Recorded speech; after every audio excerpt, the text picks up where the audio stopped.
We'll have to shut down the gate. नाश्ता पानी Alta.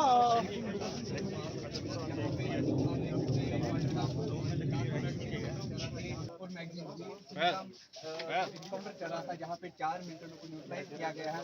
ये जो सामान है ये वहाँ पे रिकवर हुआ है। मिलिटेंटों को न्यूट्रलाइज किया गया है। वहाँ पे एक AK-47 और कुछ गोलियाँ और एक पिस्टल वहाँ पे रिकवर किया गया है। खालिदार न्यूज़ नेशन कुलगाम अनंतनाग।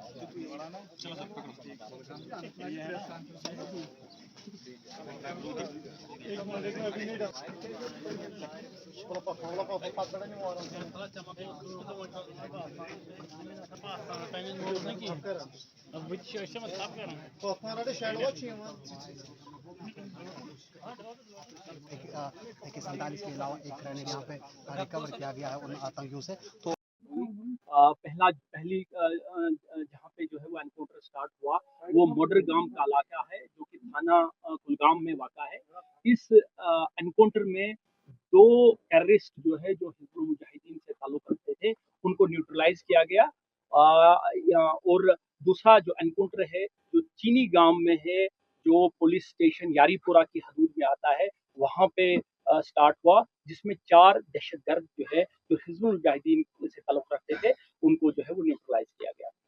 जहाँ तक मोटर गांव के एनकाउंटर का सवाल है वहाँ पे जो मिलिटेंट जो है जो टेररिस्ट मारे गए उनका नाम जो है वो आदिल हुसैन वानी जो कि ए कैटेगरी का जो है वो टेररिस्ट था। ये रहने वाला जो था कुटपोरा शुपियन का था और ये 2021 से जो है इसने टेररिस्ट रैंक जो है वो ज्वाइन किए थे।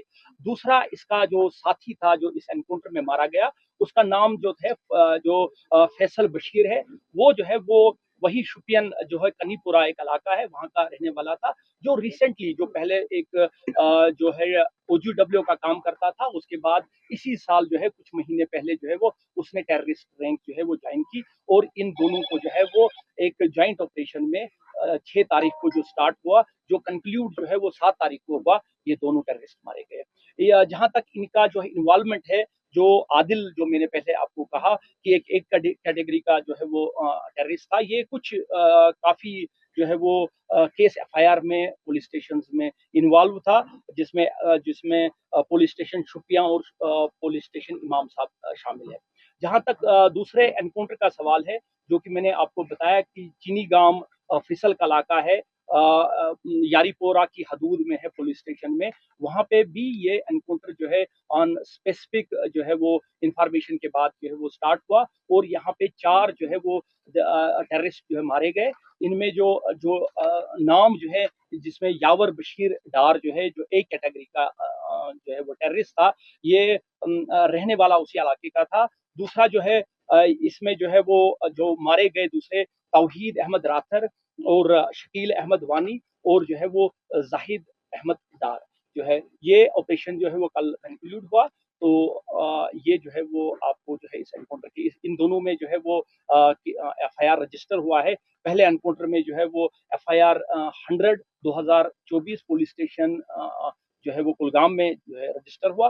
दूसरे में जो है वो FIR 53 2024 जो है वो पुलिस स्टेशन यारीपुरा में है। इस एनकाउंटर में काफी मिकदार में जो है वो असला और गोला बारूद जो है वो रिकवर हुआ जिसकी डिटेल जो है अभी आपको बताई जाएगी। इसके अलावा जो है मैं आपको बताऊं कि इन दोनों जगहों पे जो है वो टेररिस्ट ने जो है वो हाइड आउट बनाई हुई थी। पहला जो घर था वो जो है वो यावर अली डार का घर था। तो वहाँ पे एक हाइड थी घर में जहाँ पे जिस हाइड का जो है वो टेररिस्ट कई महीनों से उसका इस्तेमाल करते थे। इसी तरह से चीनी गांव भी एक जो है वो हाइड के तौर पर इस्तेमाल की गई थी। जो ये जो है चीनी गांव का जो इलाका है उसमें एक मुश्ताक अहमद भट्ट है अकबर अली का बेटा उसने जो है वो एक मेसन का काम करता है और बड़ी सोफिस्टिकेटेड जो है वो हाइड बनाई हुई थी जिसमें जो है इनको जो है वो पनाह और कई महीनों से वो इसकी जो है वो इस हाइड का इस्तेमाल करते थे। अब मैं रिक्वेस्ट करूंगा कमांडर 1 सेक्टर से वो थोड़ा। तो जैसा DIG साहब ने कवर किया है दोनों ऑपरेशंस के बारे में, मैं आपको कमांडर 1 सेक्टर के तौर पे जो मेरे सेक्टर ने ऑपरेशन किया है चीनीगाम के बारे में आपको बताऊंगा। लेकिन इससे पहले कि मैं आपको चीनीगाम ऑपरेशन के बारे में बताऊं, आप सबको इस बात का पता है कि वहाँ हमारा एक बहादुर सिपाही सिपाही प्रभाकर प्रवीण, जिन्होंने टेररिस्ट के साथ मुठभेड़ में अदम्य साहस का परिचय दिया और उन्होंने देश के लिए अपना सर्वोच्च बलिदान दिया। तो मैं आप सबकी तरफ से और देश की तरफ से उनको श्रद्धांजलि अर्पित करता हूँ। जहाँ तक ऑपरेशन की बात है, डीआईजी साहब ने भी कवर किया। हमें इस इलाके में मूवमेंट की खबर काफ़ी दिनों से आ रही थी और हमने अपने सारे एजेंसीज के साथ और आर्मी ने अपने सर्वेलेंस डिवाइसेस और सोर्सेज की मदद से पूरे एरिया पे निगरानी रखी। 6 तारीख को हमें टेररिस्ट के मूवमेंट की एक सटीक खबर चीनीगाम इलाके में मिली और खबर मिलते ही 6 तारीख की 1500 बजे शाम तक कॉर्डन लग चुका था। 1600 बजे हमारे एक जवान ने 4 लोगों की फेरन में मूवमेंट देखी।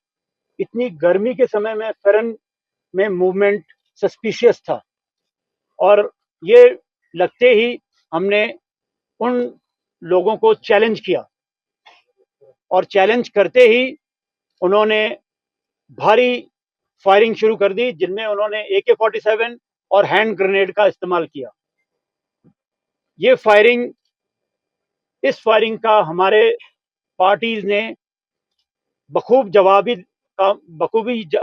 उसका जवाब दिया, जिसके इसी एक्सचेंज ऑफ फायर में हमने अपने बहादुर सिपाही को भी खोया। 24 घंटे चले इस ऑपरेशन में 4 टेररिस्ट मारे गए। इन टेररिस्ट का नाम आपको डीआईजी साहब पहले ही बता चुके हैं। इनमें यावर डार, जाहिद डार, शकील वानी और तौहीद राठर शामिल है। ये ऑपरेशन कंक्लूड करने के बाद सर्च के दौरान हमें तकरीबन 6 केजी की एक आईडी भी मिली, जिसे कोलैटरल डैमेज को ध्यान में रखते हुए तत्कालीन तौर पे इन सिटू वहीं बर्बाद कर दिया गया। ये ऑपरेशन हम सारी एजेंसीज के बीच में कोऑर्डिनेशन को दर्शाता है और 4 टेररिस्ट का इस तरह से मारा जाना वन सेक्टर के एरिया में और साउथ कश्मीर में टोटल 6 टेररिस्ट का मारा जाना हिजबुल मुजाहिदीन तंजीम के लिए एक बहुत बड़ा झटका है। मैं सारी एजेंसीज का और कश्मीर के अवाम का उनकी सहयोग के लिए हमेशा शुक्रगुजार हूं और आशा करता हूं कि इसी सहयोग से हम और सक्सेसफुल ऑपरेशन करेंगे और कश्मीर में शांति बहाली में आर्मी अपना इसी तरह से रोल निभाती रहेगी। Thank you. मिलके HM का इस ग्रुप को ट्रैक कर रही थी, जो कि शोपियां और कुलगांव के बॉर्डर पे हरकत करता था। हमें एक बड़ी सफलता तब मिली जब 6 जुलाई की सुबह खबर आई कि ये टेररिस्ट ग्रुप मदरगांव गांव के अंदर एक घर में बैठे हैं। इसके पश्चात तुरंत भारतीय सेना की 9वीं राष्ट्रीय rifle, 1 para SF, 7 para SF, Jammu and Kashmir police और 118 CRPF बटालियन की टुकड़ियों ने एक साथ मडरगांव में जॉइंट ऑपरेशन लॉन्च किया। ये ऑपरेशन के दौरान हमारे ट्रूप्स ने बहुत ही तेजी और होशियारी से सरप्राइज हासिल करते हुए जो टारगेट हाउस था उसको घेरे में ले लिया और इसके बाद टेररिस्ट के पास भागने का कोई गुंजाइश नहीं बची। इसके बाद जितने भी सिविलियंस उस इलाके में थे उनको सेफ्टी से इवैक्यूएट किया गया और सुरक्षित स्थान पे ले जाया गया और तकरीबन 1300 आस पे जब हमारे जवान इस मकान में तलाशी ले रहे थे तो मकान के अंदर बने एक हाइड आउट के अंदर से टेररिस्ट ने अंधाधुंध फायरिंग शुरू कर दी। फायरिंग का जवाब दिया गया और टेररिस्ट को वहीं पिन डाउन कर दिया गया और उनको किसी भी तरीके से भाग निकलने की कोई चांस नहीं मिला। इसके बाद ये ऑपरेशन 24 घंटे से ऊपर चला और इसके अंदर हिजबुल मुजाहिदीन के 2 टेररिस्ट को मार गिराया, जिसमें आदिल हुसैन वानी, जो कि एक टॉप एचएम के कमांडर हैं, वो थे और ये काफी समय से सक्रिय थे, जैसा आपको डीआईजी साहब ने बताया। इन्होंने कई सारी आतंकी घटनाओं को भी अंजाम दिया हुआ था। ये ऑपरेशन जो इन दोनों टेररिस्ट से और जो हाइड में हमें भारी मात्रा में सामान मिला, असला बारूद, ये एक हिजबुल मुजाहिदीन के लिए बहुत बड़ा झटका है। जैसा कमांडर 1 सेक्टर ने भी बताया कि 2 ऑपरेशन में 6 हिजबुल मुजाहिदीन के टेररिस्ट मारे जाना, ये एक उनके लिए और खासकर उनके ऊपर की लीडरशिप खत्म होना, ये एक बहुत बड़ा झटका है, जिससे मेरे को लगता नहीं है कि हिजबुल मुजाहिदीन ग्रुप काफी समय तक इससे उभर पाएगा। लेकिन इस ऑपरेशन का श्रेय मैं कश्मीर की जनता और खासकर कुलगांव की जनता को देना चाहूंगा, जिन्होंने ना सिर्फ हमें इसकी इन टेररिस्ट के वहां होने की इत्तला दी, बल्कि पूरे जितने समय ये ऑपरेशन चला उसमें अपना पूरा सहयोग और योगदान प्रदान किया। ये ऑपरेशन कश्मीर में जितनी भी सिक्योरिटी फोर्सेस हैं, उनकी सिनर्जी का एक प्रतीक है और कश्मीर में शांति बहाल करने के लिए भारतीय सेना का प्रतिबंध होने को भी दर्शाता है।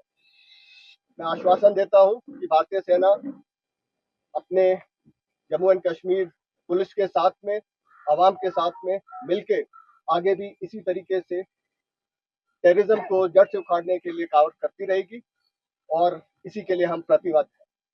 धन्यवाद। जय हिंद।